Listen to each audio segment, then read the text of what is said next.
Alright, so number 9, take 2.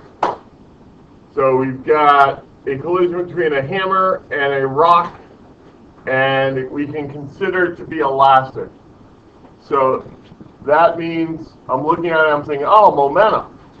So I'm not going to use energy bar graphs, but I'm going to use my momentums before and after, since there's a collision going on here. Alright.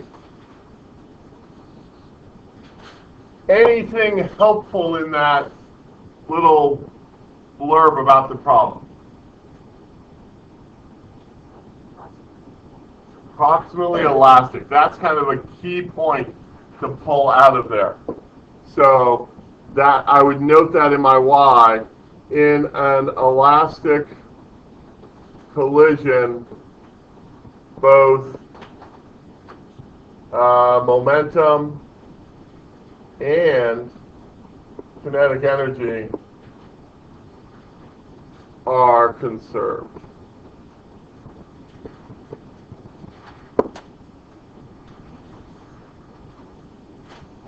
And that's going to come in, that's going to be the key to us being able to mathematically solve this. All right? So, let's see. Let's do before, during, and after. We'll do a hammer.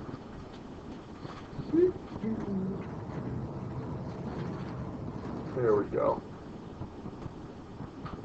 And a rock. And beforehand, the hammer has some momentum in that direction.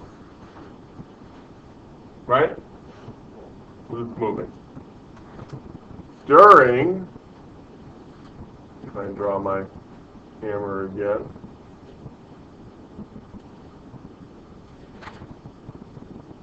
During, there's going to be an impulse on the rock, impulse on rock from hammer, and therefore, because impulses always come in pairs, there has to be an impulse on the hammer from the rock.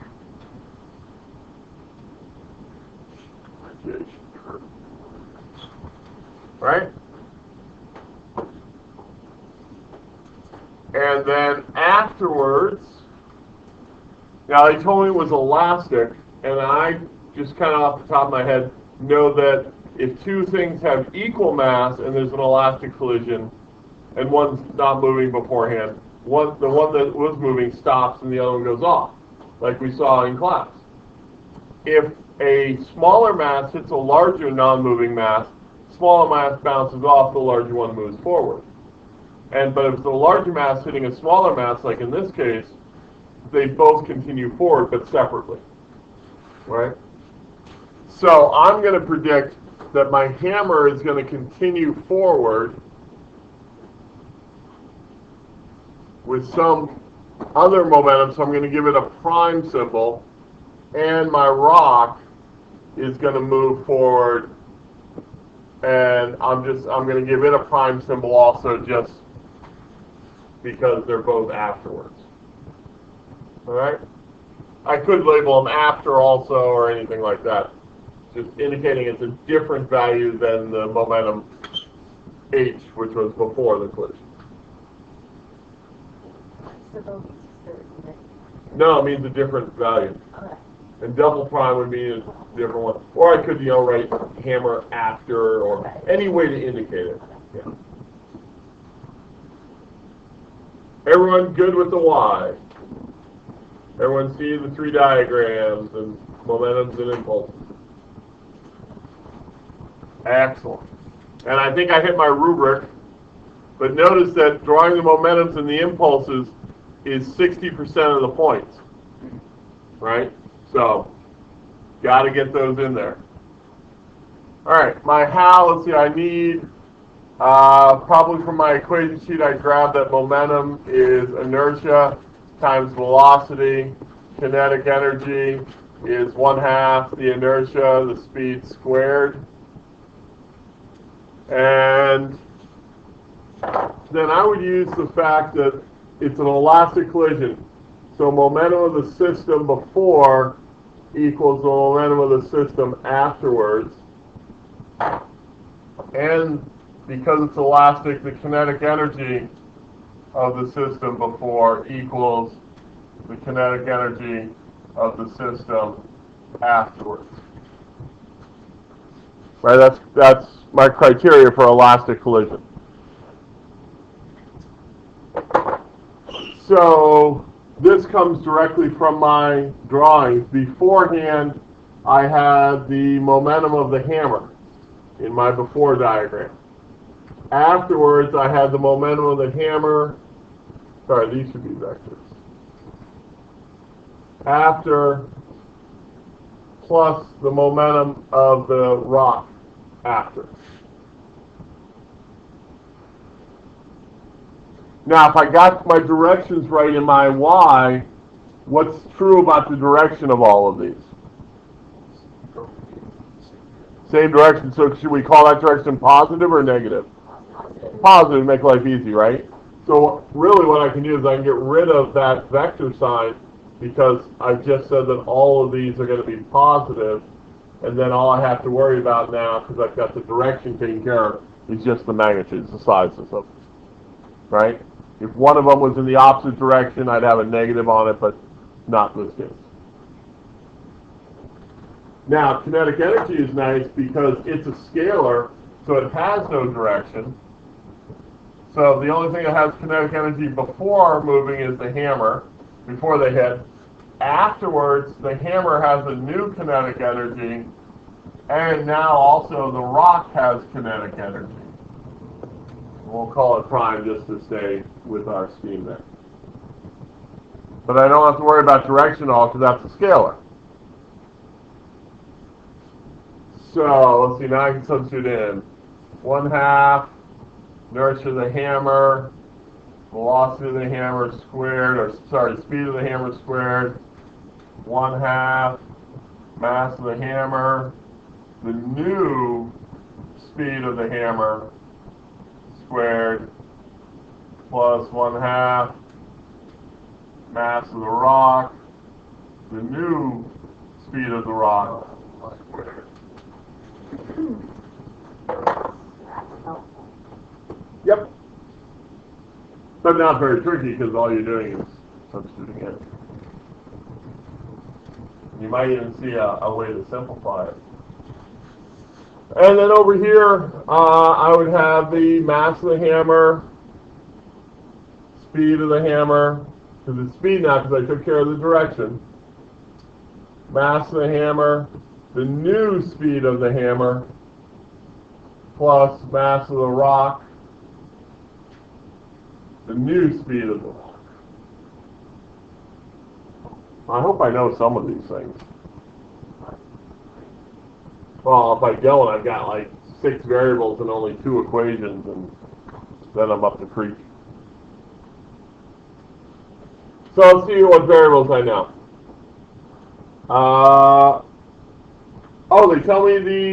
They tell me the rock, the mass of the rock, 20.22 kilograms. They tell me the mass of the hammer, 0.55 kilograms. And they tell me the initial speed of my hammer, 4.8 meters per second. And nice, they gave it to me all in base units, right? So, let's see. Okay, so I know the mass of the hammer is 0.55 kilograms. I know its initial was 4.8 meters per second.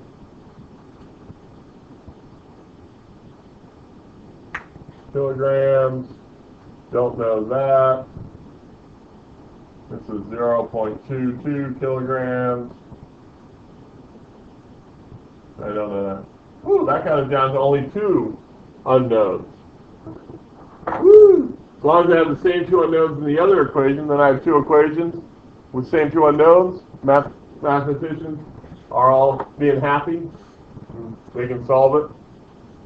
Can I simplify this mouthful at all?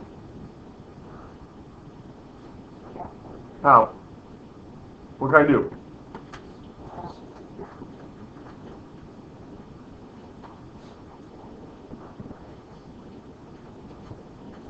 Anybody? No? Yes? On the right side of it, what's the I can't add them together because the M's are different and the V's are different. But you're right, they do both have 1/2 in front of them. Could I take out the 1/2? Is there well, now the test is to see if you can take something out. Does every term on, say, the right-hand side have a 1/2 in it? Okay?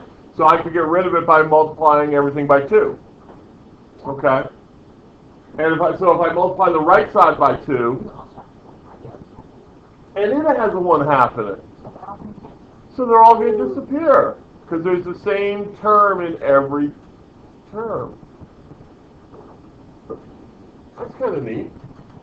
So let's see. Or you could just see that. Maybe just see that each side is 1/2, and then Yep.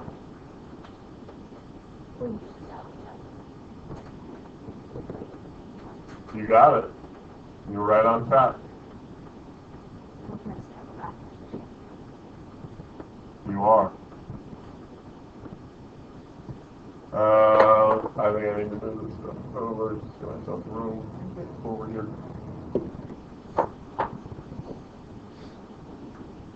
Plus 0.22 d5r. Now just solve. Right? 2 equations, 2 unknowns. What mathematical methods would you use to solve it? Huh? Substitution, you could do substitution, yep. So you do whatever algebra you need to do. Right? Cool. I mean, you could even use like Wolfram to solve it. Or any of our solvers. Alright, number 10. Brittany standing on the skateboard catching a pumpkin. So what type collision? It's going to be elastic. no.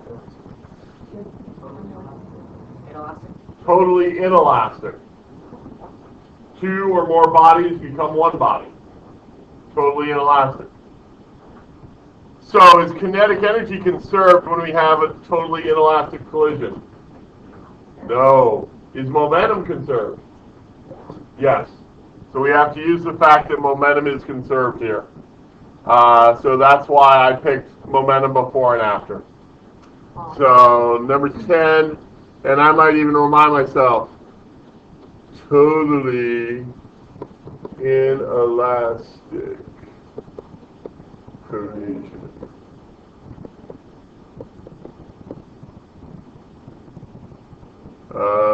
Brit and pump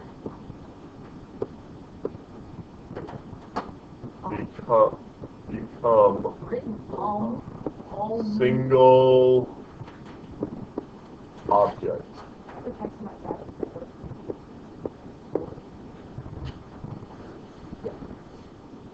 Pumpy? Sure, okay. I am.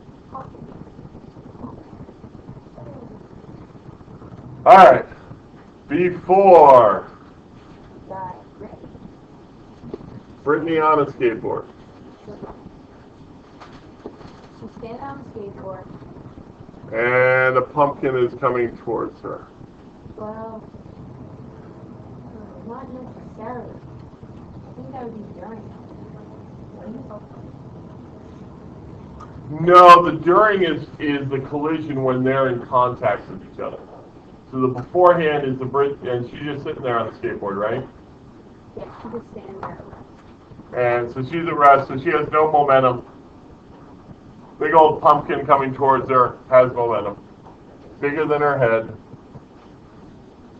Then the during is when she catches the pumpkin.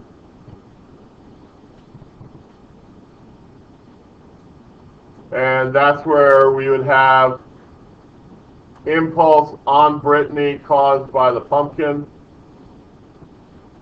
Impulse on the pumpkin caused by Brittany.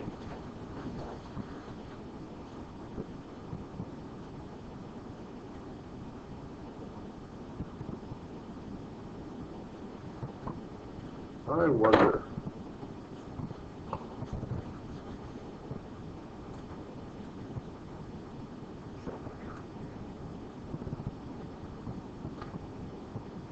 Oops.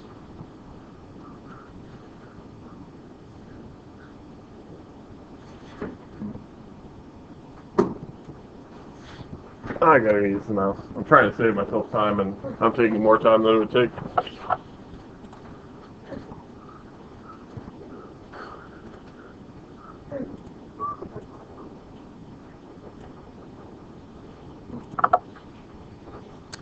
And then afterwards,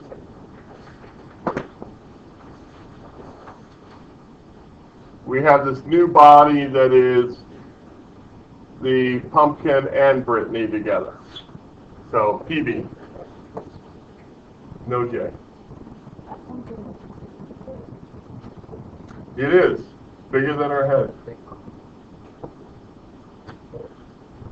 Alrighty. So let's see, I go to my equation sheet and I grab that momentum is mass times velocity. Wonder what they asked me. What is the speed of the pumpkin? Okay. So when I answer it, I don't have to worry about direction, right? Because they asked me for speed. I'm going to take to the right to be positive. Since the pumpkin's moving to the right, they end up moving to the right, everything's positive. Is that okay? Abby, you sure? Okay. As long as Abby says it's good, we're good. So momentum before of the system equals momentum after of the system. Beforehand, the only thing that had momentum was the pumpkin. Afterwards, the only thing that has momentum is the pumpkin and Brittany together, and that's an equal sign, that little squid in the middle.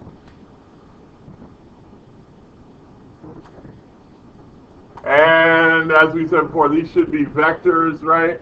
But they're both positive, so we just leave it like that. What time do we end?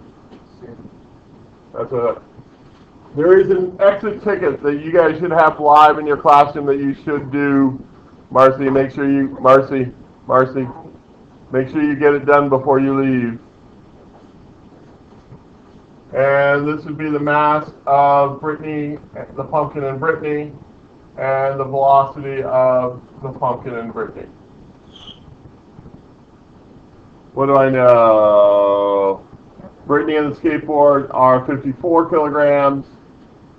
The pumpkin is 3.7, and they roll backwards at 0.18. So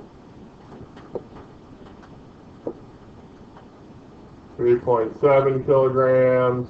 Don't know how fast it was moving. This is going to be their combined. And my dyslexia is showing.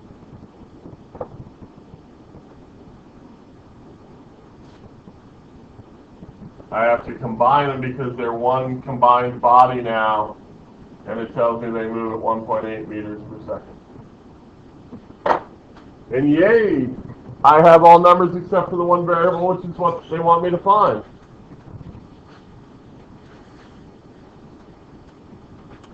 All based on the idea that momentum is constant.